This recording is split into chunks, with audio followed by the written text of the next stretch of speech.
work, but showing up every day is progress.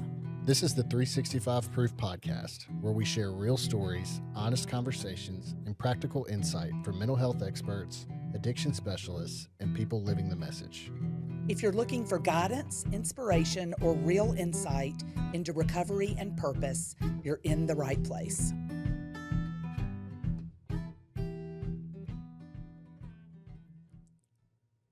Oh, hey everybody, we're back again.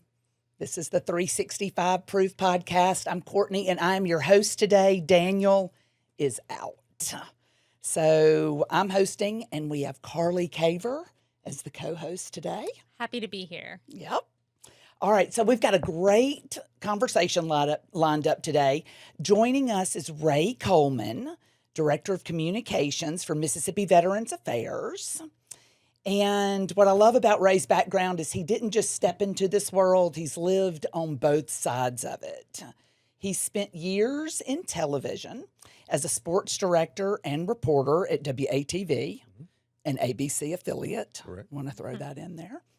So he knows how stories are told, but now he's in the position of shaping those stories, especially when it comes to public information, crisis situations, and serving veterans across the state. So today we're going to talk about communication, pressure, purpose, and what it really looks like behind the scenes when the public is depending on you to get it right. Yeah. So take us back a little. How did you get here? Well, a lot of hard work, a lot of patience, Mm-hmm. a lot of blessings, and just knowing the right people, to be quite honest with you. And knowing the right people, that is a journey in itself, whether it be getting your foot in the door, connecting with folks. A lot of times you feel like you don't know until you know the right person. I think a lot of times we hear the cliche, it's not what you know, it's who you know. And in certain cases, that is the case. It really is. Absolutely. And so for me, I knew I wanted to do this. And by this, I mean communicate and connect. I've known that since I was a child. Now, what avenue, that part I didn't know. But I always knew that my calling was going to be to connect and communicate with people, relaying messages, whatever that might be. And that's been tailored over the years. I went to school for mass communications. When I got out, I thought I wanted to be famous and on TV. That's what I thought. Yeah, me too. Right. And then I quickly realized, well, that's not what I wanted. I knew I loved sports. And so I knew that would be an avenue for me to use my talents. And so I took that, ran with it in terms of television broadcasting, and I was able to work at WAPT for almost a decade and doing those things and covering sporting events across this state and our nation. That led to, honestly, me being burnt out after 10 years and realizing that I wanted to do something different. And also, being married and understanding that I wanted to give more time to my family. That helped me make that decision a lot quicker. So I easily, and I do mean easily, transitioned out of television to state government in terms of the communications world. For me, it was a natural transition. Really? Yeah, it really was a natural transition into understanding what I did every day in television was taking a lot of information and condensing it every single day. And I had great repetition in that, right? 5 days a week, sometimes 6 and 7 days a week straight of taking this type of information and whittling it down to this for the consumer, the end user. And so for me, that was an easy transition. Now, the idea of crisis communication may not have been an easy transition, but the idea of relaying information, that was easy. When I got into the Mississippi Emergency Management Agency, learning the terminology, learning a new way of doing things, sure, but the idea of relaying that information, that came very quickly for me. Wow, that's interesting journey. I like that. Well, I have a question about that. So what do you do throughout, both of those big things to me, they're polar opposites, but I like how you connected them and it makes sense. Those are both very high pressure situations. Yes, they are. So what do you do in those high pressure moments to actually sit still, look at what is important to relay, how to relay them? Because I know over, the last decade, communications and the way that we communicate has changed so much. Has changed dramatically. Good question. Yeah, Thanks. great question. And the way that I look at it, like how I produce information now is truly a 20-year journey. Yeah. I've gone from graduating college to where I am now, and I have done this job at so many different levels. They are high pressure, just in different ways. Right. Life safety information versus, current event information. It is delivered differently. I can remember freaking out the first time that I knew that I was going to be on television. It was going to be live. There was no redo. And in my mind, I bombed. In reality, I probably bombed too. But it was a learning experience, and I quickly adjusted to what good looks like. And all that is having to go back out and do it again. Yeah. So that, I don't want to say confidence, but that understanding that I was going to go and do it again, whether it was good, bad, or indifferent, that kind of helped me just get over the fear factor on the television side, right? As you migrate to the government side, the stakes in my mind went up because we're talking about life safety information at the first place that I work, being the emergency management agency. So we're talking about, tornado preparedness, hurricane awareness, terrorist threats, depending on your topic. Right. And these are information bits that people need in real time. And in my brain, it's like, you can't screw it up. And that's a lot of pressure. It is. I can remember the first time I freaked out in my first deal. I'll tell you a quick story and then we'll get through it. So the first week that I worked at MEMA, Mississippi Emergency Management Agency, the sell to me was, Ray, you're going to love leaving work every day at 5 o'clock. Because in television, I'm the nighttime guy. Right. I get into work at 1 p.m., I leave at 11 p.m. So it's like this idea that you're going to leave every day at 5 o'clock. I love that idea. My first week, we had a disaster. It was a mine collapse in South Mississippi. And my first week, it happened on a Friday. And I got down there, and in my first week with no formal training, I had cameras in my face from CNN, Fox News, the local affiliates that I had just worked for and with, all in my face looking to me for information in real time. With a microphone. With a microphone. And I am overwhelmed, beyond recognition, to be quite honest. Yeah. And I bombed. I did. But also, I felt like I had accomplished something at the same time. Yeah. Because I'm like, if that is it, with no training, if I can do that, then I can do anything in this game. And that lasted for a week, by the way. So that idea of going home at 5 o'clock never happened. I was going to say, I don't think it you never were happened. home by 5. I think at best I was home at 11 p.m. like I was on television. But in all seriousness, I was trying to convey something that happened. And while it wasn't an immediate threat to the public, lives were lost. Right. Blame was being thrown around from different agencies, different entities at different levels. And so you realize, like, man, your old job is a little bit different now, right? I'm reporting finals and championships versus life safety information. And so it just made me go back and regroup and say, what did you do well at your last stop that you can bring over to this? Right. Well, and when I look at it that way, it was very easy to understand that, like, you've done live TV for 10 years. Right. You just got to figure out how to do it on this end. The transition of writing stuff out was a little bit different because I'm used to writing in a very conversational way for 10 years. Yeah. But now I have to go more formal in terms of press releases and social media, right? But that's just a learning tool. I did a lot of training when I got to MEMA, traveling out of state to different conferences and leadership groups and things like that to get better at that craft. I'm always wanting to get better. So what do you think put that in your brain to want to go after where you knew your passion was? Yeah. Communicate and connect? Communicate So and what connect. do you think was the moment or moments that shaped you to be that way and have that mindset?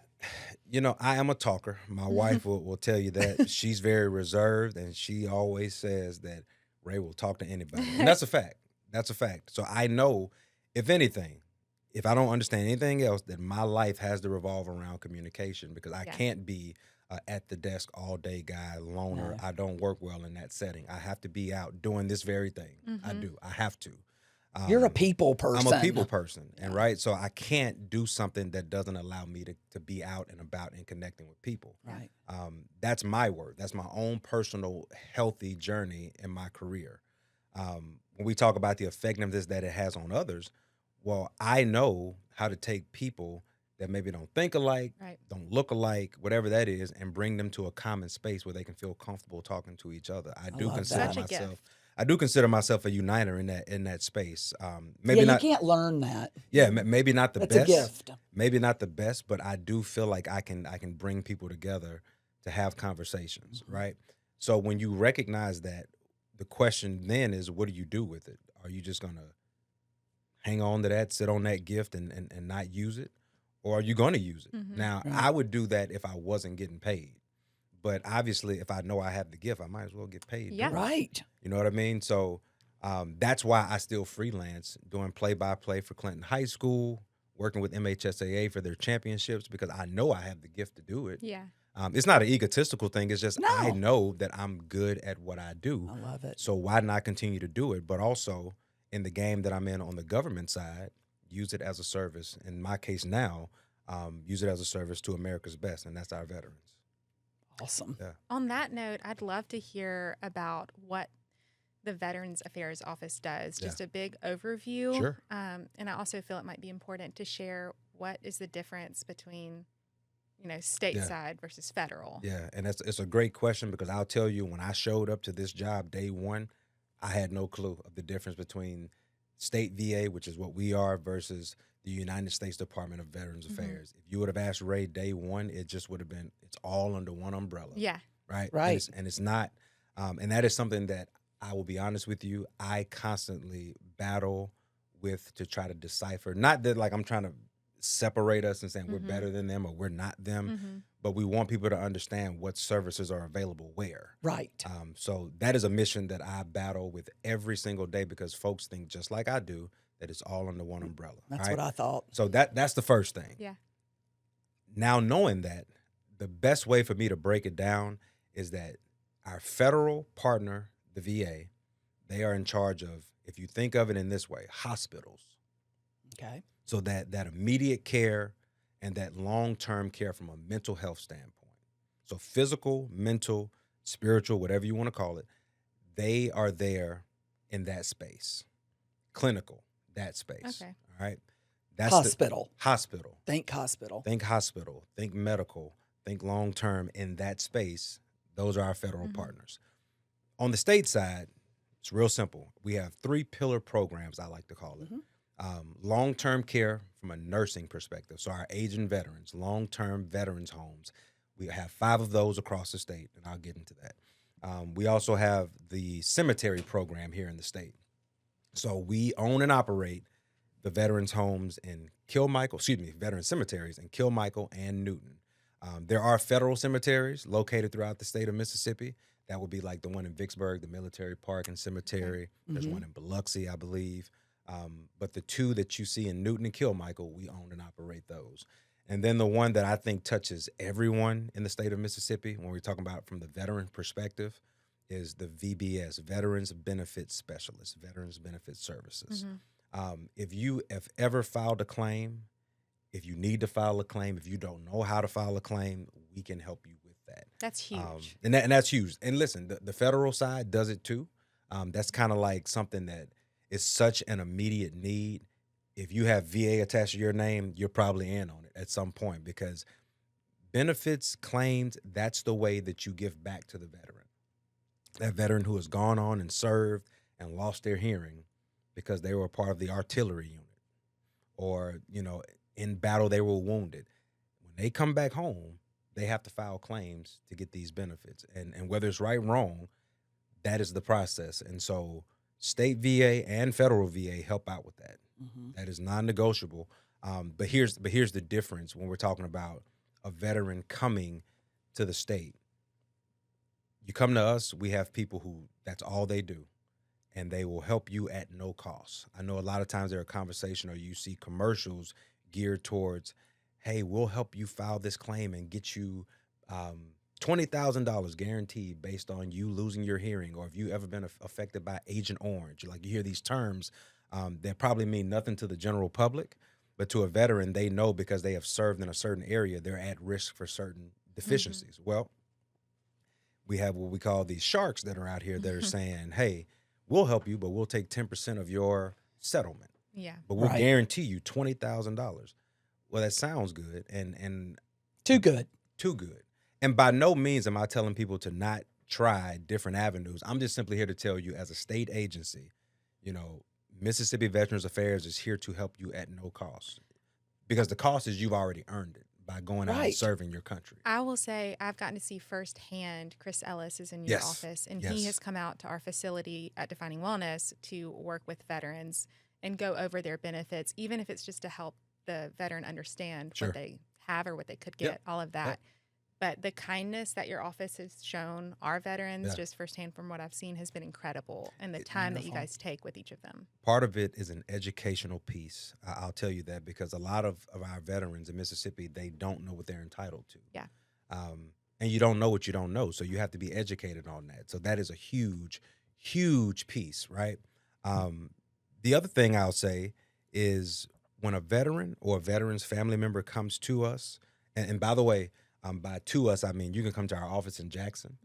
You can visit us just about anywhere that you live in this state. So if you live in North Mississippi, you have options. So if you live in Tupelo, in Lafayette County, or in Lee County, there is a veteran service officer in your county. He's probably at a county office. He or she is probably at a county office.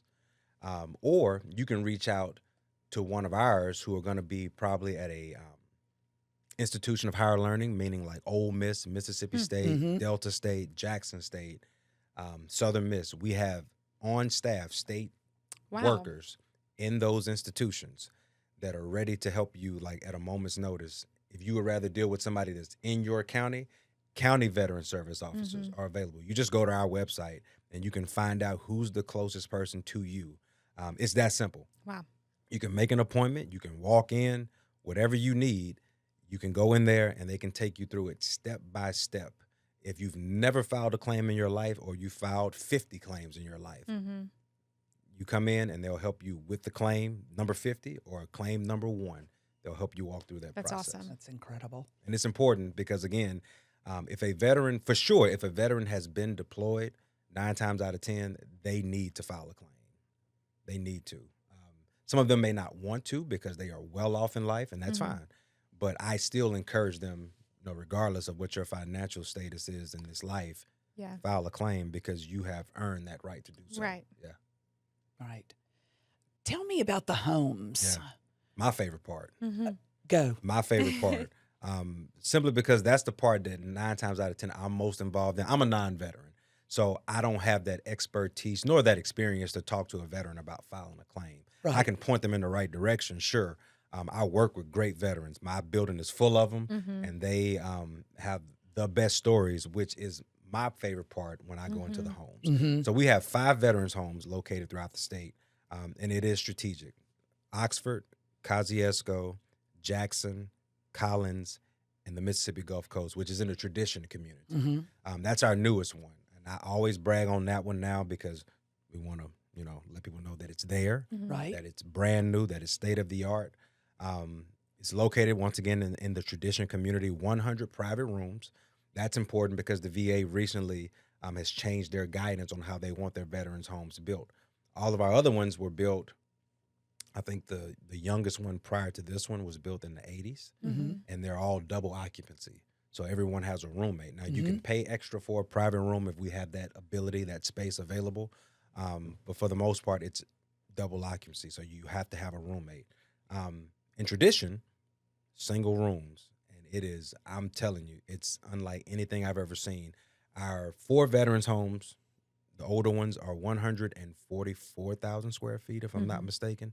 This one is double that. Whoa. So you're getting double the size, but 100 rooms versus 150 rooms at the other 4.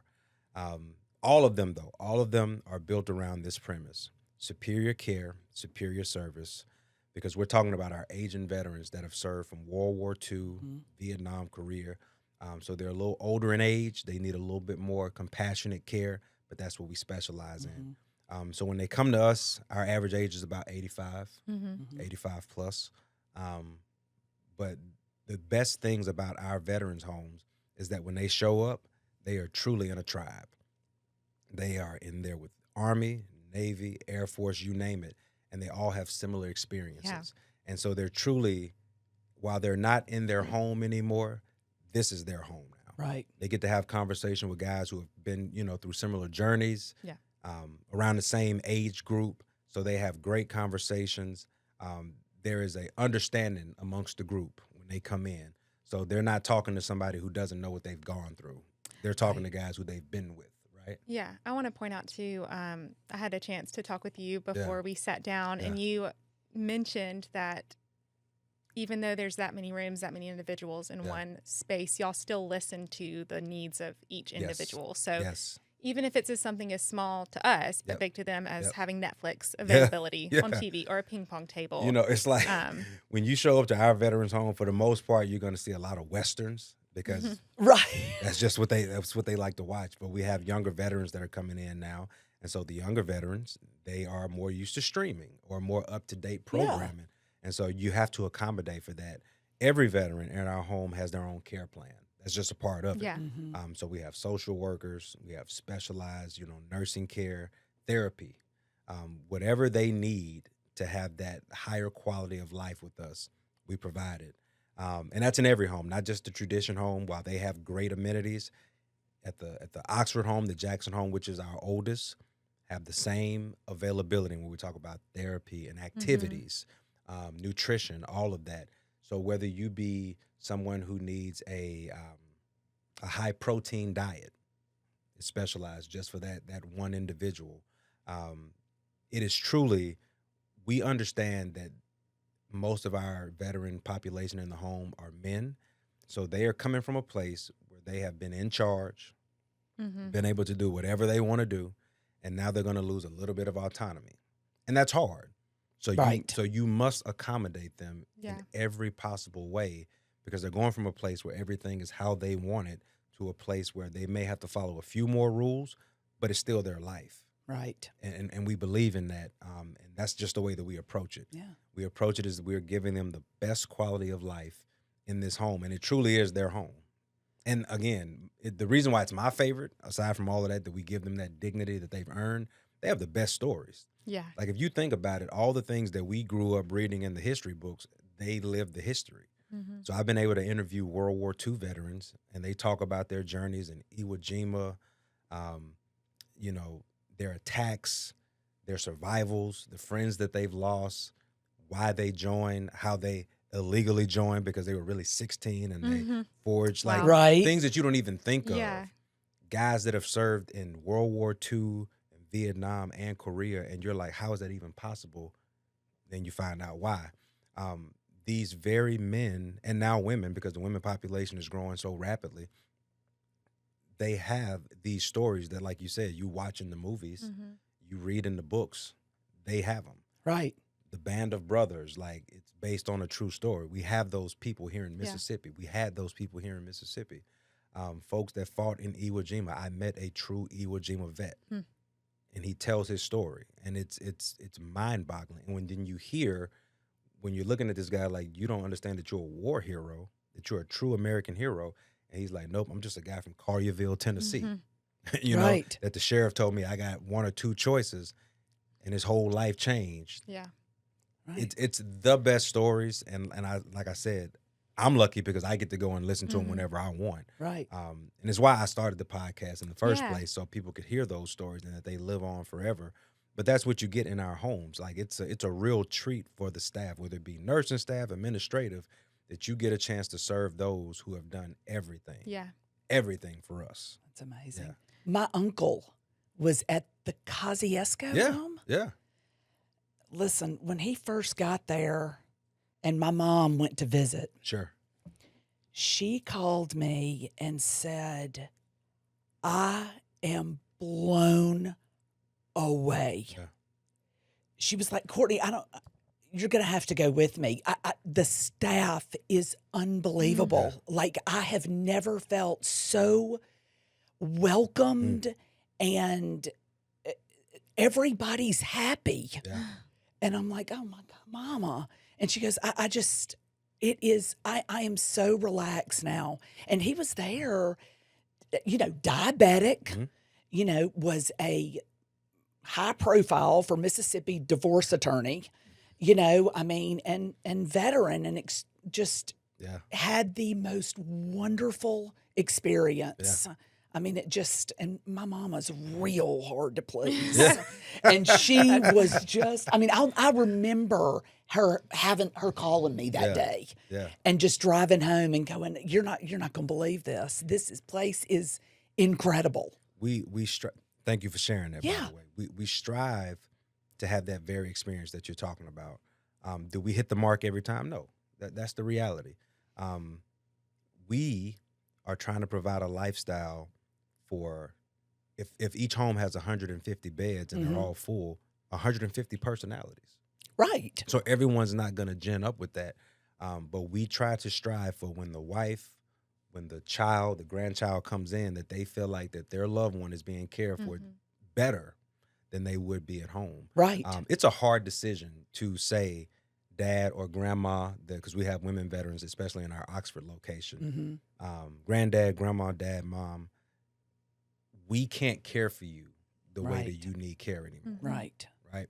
So we have to, unfortunately, because it is unfortunate, unfortunately, we have to take you to this place and say out loud that they can provide better care for you than we can. Right. That's hard. It It's is. hard for the person to leave everything they've ever known, all sense of normalcy, and come to this place.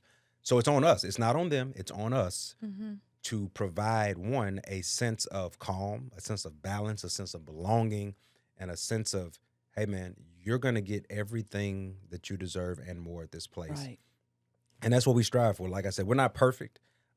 We are always looking at ways to do it better. And we're always reminded by our residents on how we can do it better. Because, again, you got a lot of old guys. I always tell people, my executive director and I, he's an old Army colonel. We laugh about it all the time. He's like, you can't please old men all the time. It's impossible. It's impossible. It's impossible because they always have a better way of doing it. Yeah. Right. But it's on us to listen. It's on us to figure out ways to meet them in the middle, man. I just go back to the things that these men have done. Nobody can duplicate. Yeah. No. And that's whether you agree with the things that have gone on or not. The things that they have gone on and done cannot be duplicated. And so when they come back, we owe it to them to do it right. Right. Yeah. We owe it to them to do it right. In this case, up until the point of death. Right.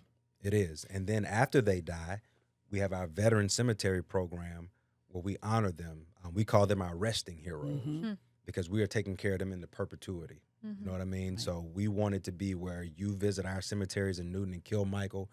There is always perfection there. They go through inspections. Our homes go through inspections as well, by the way, every year, or it can just be random from the federal side. They'll come through and survey us to make sure that everything is above board. But at our veteran cemeteries, we want it to always feel like when you visit, that they are being cared for. Absolutely. That they are. My uncle's at Newton. There's not a blade of grass out of place. It is perfection. Not a blade of grass. Somebody one day called it the South's Arlington, and I just thought that was the coolest thing ever because I've actually been to Arlington, and it is sobering when you go up there, but it's also like it's peaceful and humbling. So to hear that said one time on one of our Memorial Day programs, that kind of took my breath away because you see the work that goes into the landscaping, to the headstone placement, just to the perpetual care that goes into those two locations. So that's a great thing. Thank you for sharing that too. Absolutely. What is one way that the community, or what's a favorite activity that they get to participate? And then another follow-up behind that, how can the community get involved with these homes and support you guys, just specifically with the homes and even with the cemeteries? What does that look like? We have so many groups, volunteer groups, nonprofit groups that, for lack of a better term, adopt our homes. Veterans Outreach is one that does great work in our homes, and Friends of Mississippi Veterans. These are two 501c3s, that come out and they host bingo night. I love bingo. Oh my goodness. They have bought flat screen TVs for the activity centers. They have come through and fed on holidays where we have servings every day, obviously 4 or 5 times a day, but they come in and they barbecue. Or they'll come make in it an event. and make it an That's event. awesome. They have Super Bowl parties. Every holiday that is a holiday, there's something big going on That's in our awesome. homes. And that is not by us. That is by the community coming in. Sweet. We have Miss Mississippi, Boy Scout groups, Girl Scout groups that will just come in on a random Wednesday and pass out food and drink, pass out chips and cakes and cookies. And then we have to tell a couple of them, no, he can't have that. Yeah. Because, right? Because He's going to tell you he can. because he's not going to tell him, right? But that's what I mean by like the involvement.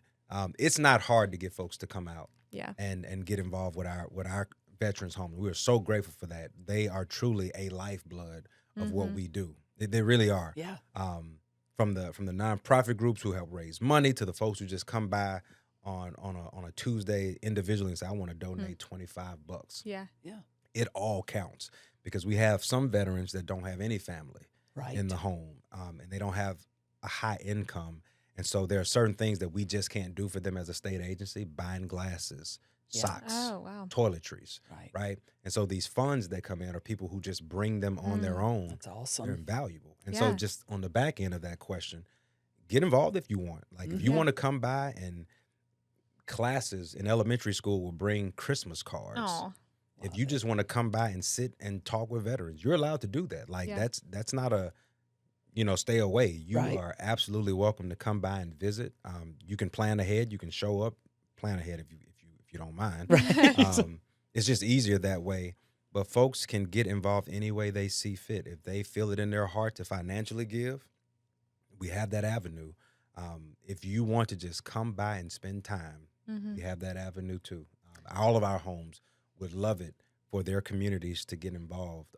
We see it, and we just encourage more of it. Is there one thing right now that you can name as the biggest need that can be physically met? I don't know if there's a single thing. I think awareness and time. When you give your time, Absolutely. it helps build awareness. Yeah. When you have the awareness, you now know the need. Yeah. You know what I mean? That's just how I look at it. I always encourage folks, if you go by and visit, you'll know what they need. Sometimes they just need an ear Yeah. because they got a lot to say, Yeah. and rightly so. But if you give them that time, then you then know the need. Our greatest contributions are people who just visit all the time and they say, you know what? It's the middle of the summer. We know a guy that has a watermelon farm. We're bringing free watermelon today. And they love it. It's awesome. We're bringing ice cream today. Yeah. That little thing makes a world of difference for Yeah. our guys.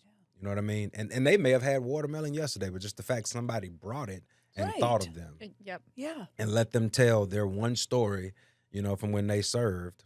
That's it. That's all they ever want. That's Right. all they need.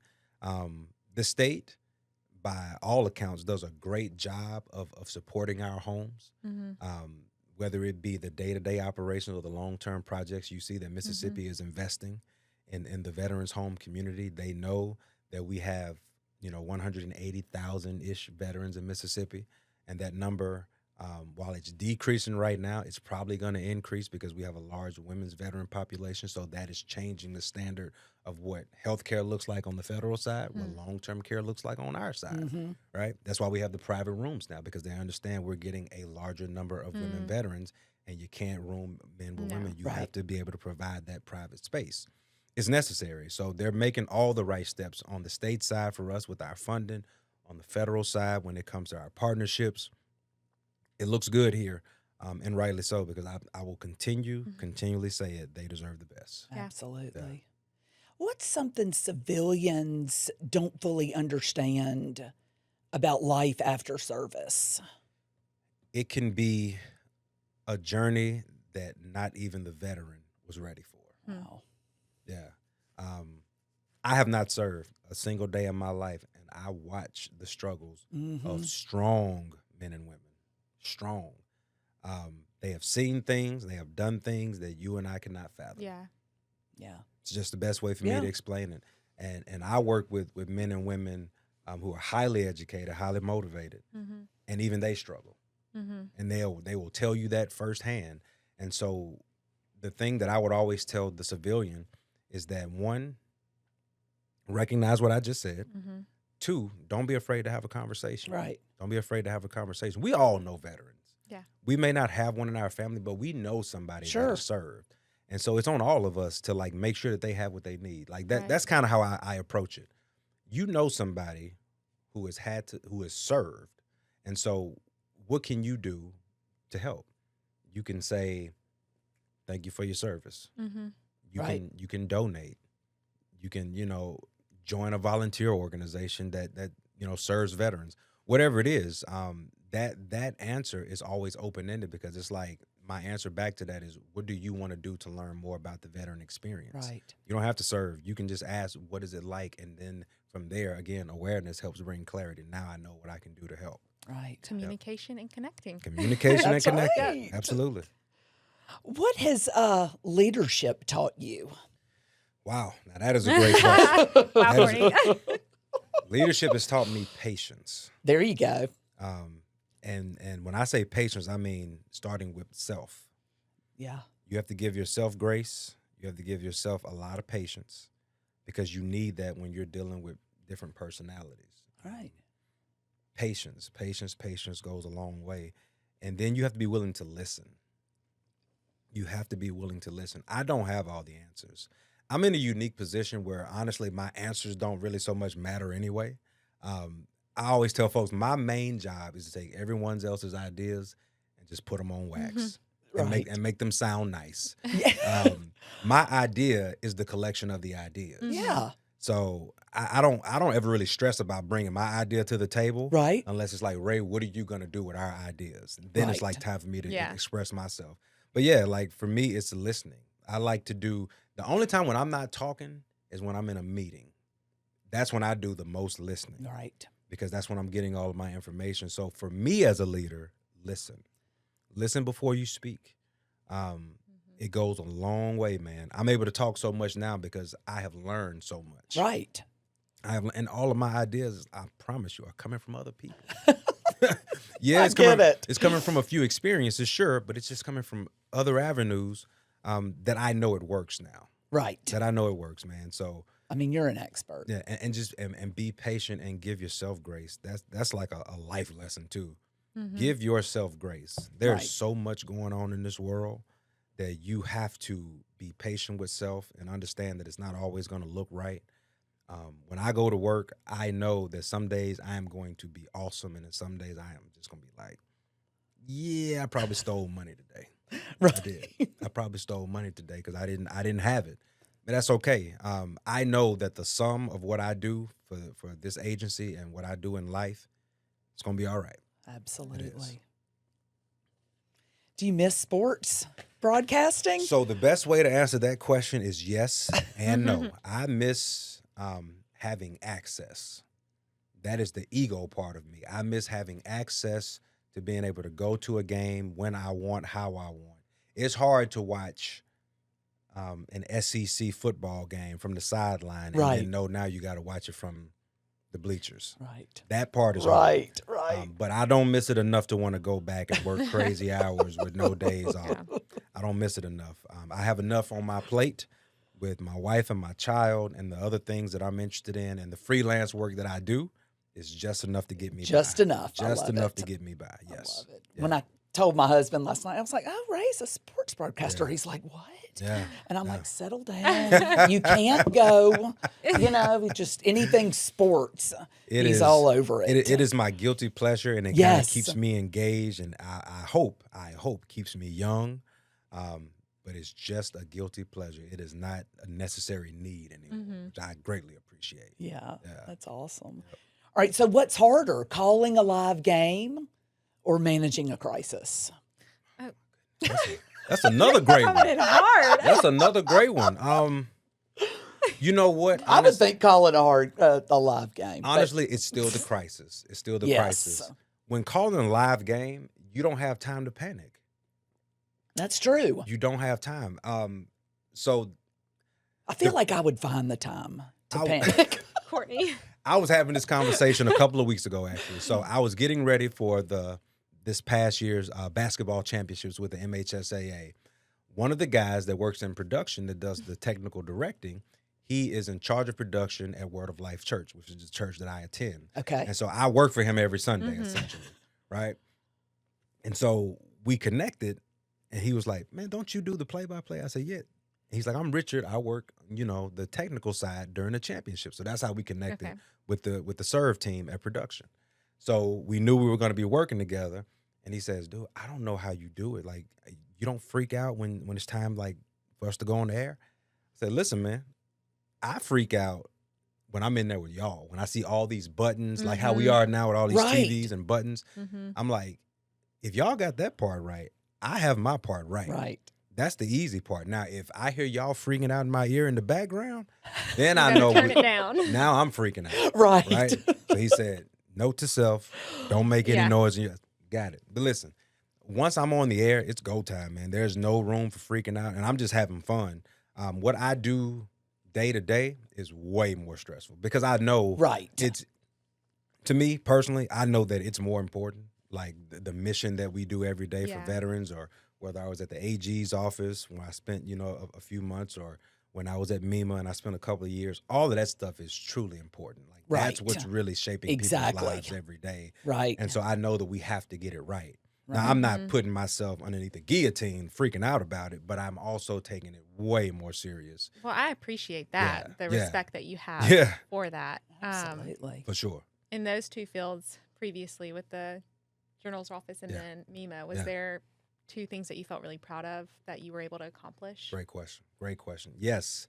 One of the things that I found myself taking a liking to, which helped confirm communication and connection, was we had what I call a public information officer development course. So if you were a spokesperson for another entity, whether it be like the mayor's office or police department or fire department, you could come to us and we could train you on crisis communication. Wow. Oh, wow. And I didn't realize I would be so excited about that. I took the ball and I kind of helped develop that program. And I taught that program for my time at MEMA. And I'm pretty sure they still teach it now, because a lot of times positions like mine that are, well, when I was at MEMA, that was federally funded and state funded, you had to have certain CLEs, continuing learning credits to keep that job. So a lot of folks would always have to come in and get recertified and things like that. And the relationships that I was able to, make, but also the things I was able to pass on, the information and the life lessons and experiences that I were able to pass on to these folks that will go on. And the most rewarding thing I would get is somebody would call me and say, man, we just had a situation happen in our county, or I was, about to do a press conference, and I remember two things you taught me about preparing for a press conference. Right. Having your 3 key messages. To me, that's like the ultimate compliment, because like, oh, one, you were actually listening. Yeah. Right. But two, like, it works. The information that I'm sharing with these folks is actually working.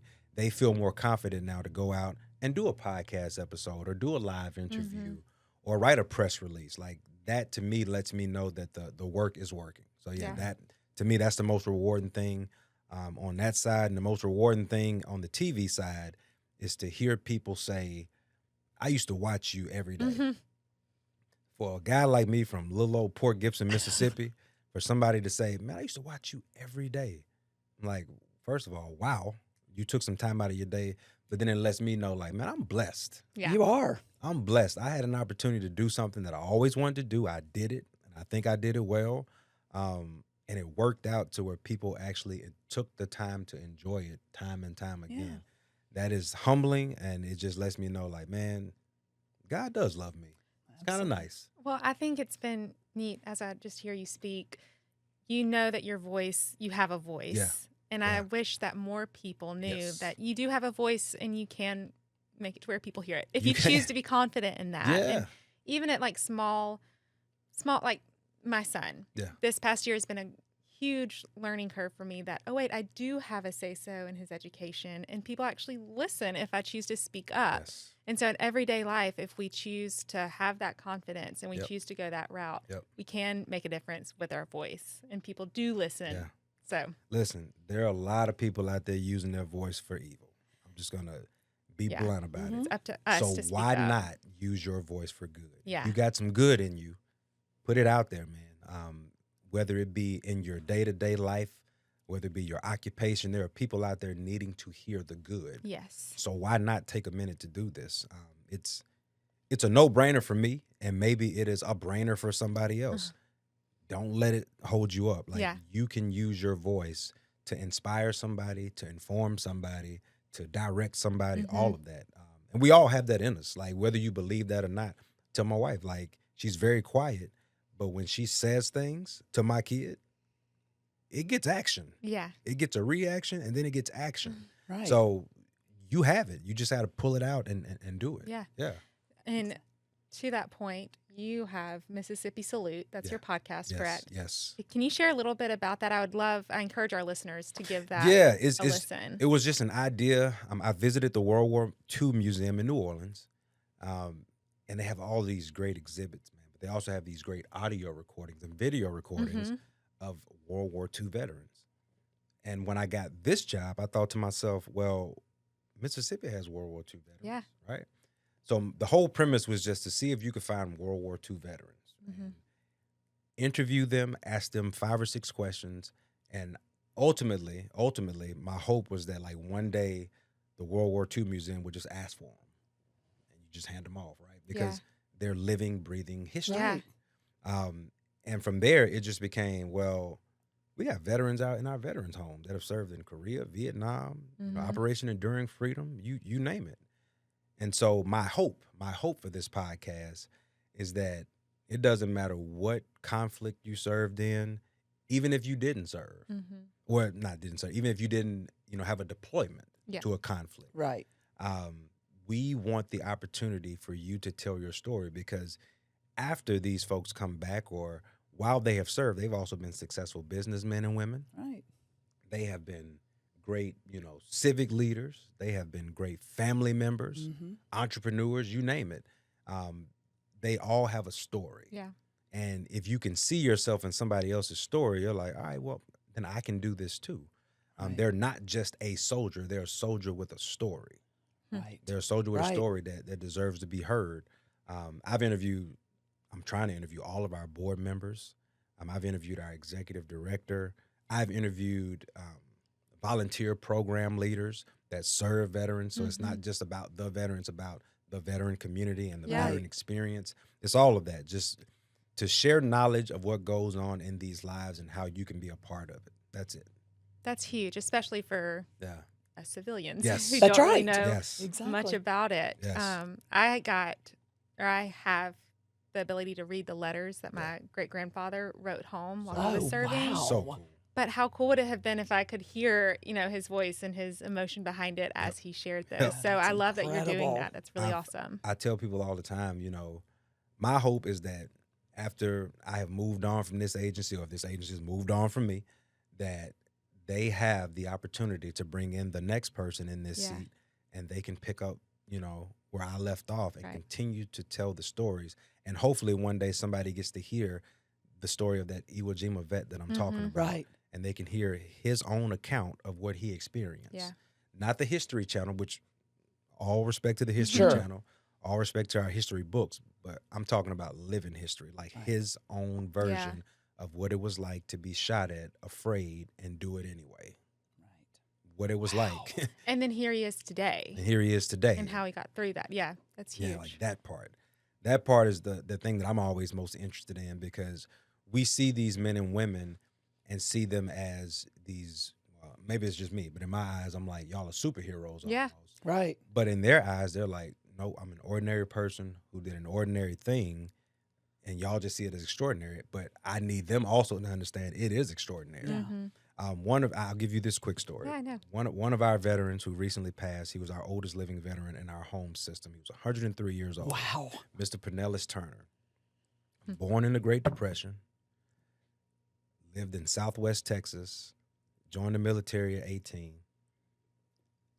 First time he ever saw a ship was the one he got on to be deployed. Served on D-Day as a black man when the units were segregated. So he told that story told about how he saw the planes flying over because he had to sleep on the beach that night because he could not be shipped out with white soldiers. Oh my God. And so he lived there for a period of time, obviously, came back home, became his own businessman, lived in New York City, saw Jackie Robinson play, saw Jim Brown play. So like he's taking you through this journey Wow. of what it was like to grow up poor, impoverished in the Great Depression, Yeah. and to his day now where he's become this successful man. Well, you can't write a book that good. No. You know what I mean? Like and this is just one person. Yeah. Just one person that you get to talk to. All of these things, I'm telling y'all, are in our veterans home. Mm-hmm. They're right there, and their stories are there. You just have to ask them. Right. Some of them will tell you if you're not if Yeah. you don't ask them, but some of them, you know, they're shy, just like my wife. So you have to kind of pull it out. But once you do, you get a chance to hear some amazing stories. It's incredible. Ray, what an honor to have you here today. The honor is mine to be here. I appreciate y'all taking a minute and caring enough to like want to dive into the topic of the veteran experience. Absolutely. It's like I said, we offer a lot, but they have offered the most. Right. And so we just want to be a service to them in any way possible. So if anybody out there is listening, watching this podcast, if y'all don't mind, I want to give them a second to kind of let them know how they can reach us. Yes. That would be Yes, perfect. absolutely. First and- Websites, links, Yeah. everything. First and foremost, www.msva.ms.gov. That's the easiest way to find all of our services. Okay. There you can find out more about our veterans homes, admissions processes. You can find out about the veterans service specialist that's closest to you. Mm-hmm. So again, no matter where you live in the state, there's one close by. You can find us there. Please, just for my benefit, so I can brag to my board, follow us on social media. Yes. Yes. Okay. So on Facebook and Instagram, it's at MS Veterans Affairs with an S on the end. Then on Twitter at MS Vet Affairs, S on the end. We're always trying to keep you updated there with the latest and greatest. And again, just do that for me so I can look good in front of my people. Absolutely. All right. Go to that website. You can find any phone number you need for any service that we offer. You can learn about our services. We have videos there about our veterans' homes. So you can learn about like what we do there, the specialized care, all of that. And if you don't know what you need, there's a general number to call. There you go. Perfect. There's a general number to call, so we can get you that service you need, man. Because again, I just continually say they have earned it. And sometimes you don't know what you don't know. But if you call us, we can at least point you in the right direction so we can get you that service that you need. Before we completely wrap up, Yeah. I do have one more question. Yeah. With what do you wish, and this is kind of going to be a big question, but what do you wish the civilian world knew about the Veterans Affairs Office that they might have a misconception on right now? And that's how we can close it out. One, and thank you for asking that, because this is something that a lot of times we get on the front end and we have to break that wall down. And I understand why. So as I answer this question, I'm answering it with the knowledge of why already, but we are not there to be a barrier. Yeah. A lot of times, especially when we're talking about a veteran that is filing a claim, they have gone through the bureaucracy. Mm-hmm. They have been denied, or worse than a denial. Because sometimes they can accept a no, but sometimes they have been given this runaround for so long. And I'm talking years on end, where they have been waiting for a decision to be made on, a disability rating for them, where they can get a free car tag or free taxes on their property. All of those things go into it, and they just need somebody to tell them yes or give them the right answer. And they've been given the runaround. Mm-hmm. And so when they come to us, they say, you're not going to help. You're just going to be just like everybody else. But we're not.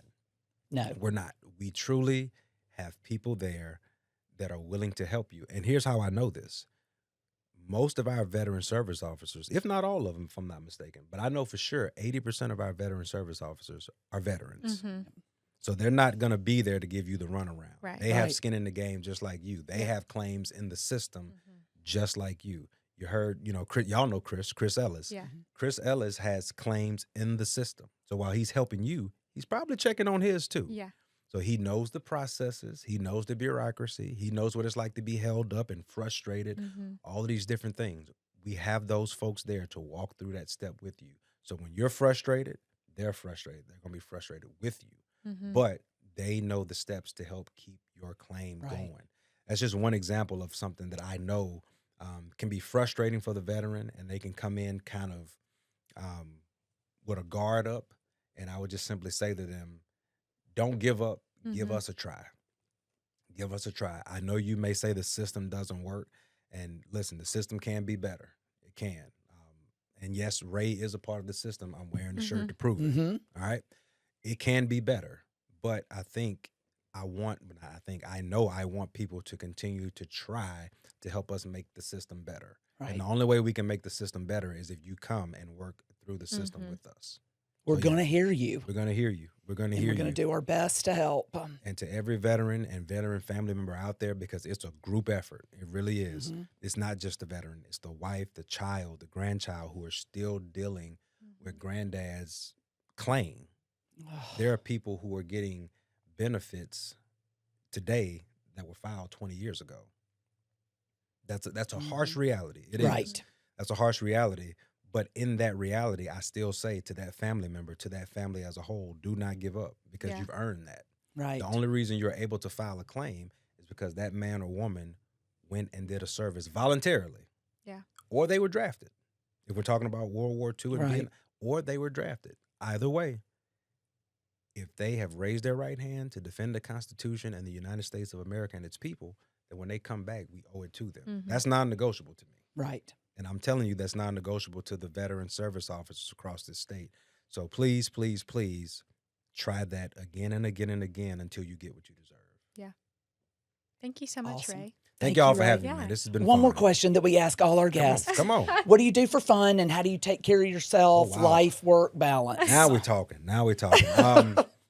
I fish. Awesome. I am an old man, but I'm still a gamer. Okay. So video games. No, you lost me there. Oh, Ray. man. And on top of that, I have a 7-year-old who loves playing games too. And so sometimes my wife might walk in and catch 2 children. Right. She often says she has 2 children. So we only have 1. So I'll leave it up to y'all to figure out who the other one is. But yeah, gamer, love to read, love to read. Man, you might find me cozying up with a book, a controller, or a fishing pole. That's the way that I kind of find my own time, and I'm rarely doing that alone just because, again, as y'all have probably figured out, I just love talking. I love it. So I'm probably going to have my father-in-law with me fishing, my kid with me playing a video game, and my wife with me reading. I love it. I love it. Yep. What a great segment we did. Nice to meet you, Ray. Thank y'all for having me. What is your podcast? My podcast, Mississippi Salute Podcast. So anywhere that you get anywhere you get podcasts, look it up. Mississippi Salute Podcast. You can even type in Mississippi Veterans Affairs. I've tried to make it easy. Okay. Because that's a lot of words. So Spotify, Apple Podcasts, Google Podcasts, Amazon, wherever you get your podcasts. It's wonderful. I've had the opportunity to listen to several. Thank you. Check that out if you will. We're going to try to do more. We've been busy trying to open up a veterans home on the coast, and we've done it. And so I'm excited about that. We got the 5th. It's open. Please go check that out in your spare time on our website to see if that's something that could be available for a family member. And other than that, we're going to keep it rolling for America's Heroes. Thanks for all you do. Thank you. Thank you, Ray Coleman. Enjoyed it. Yeah.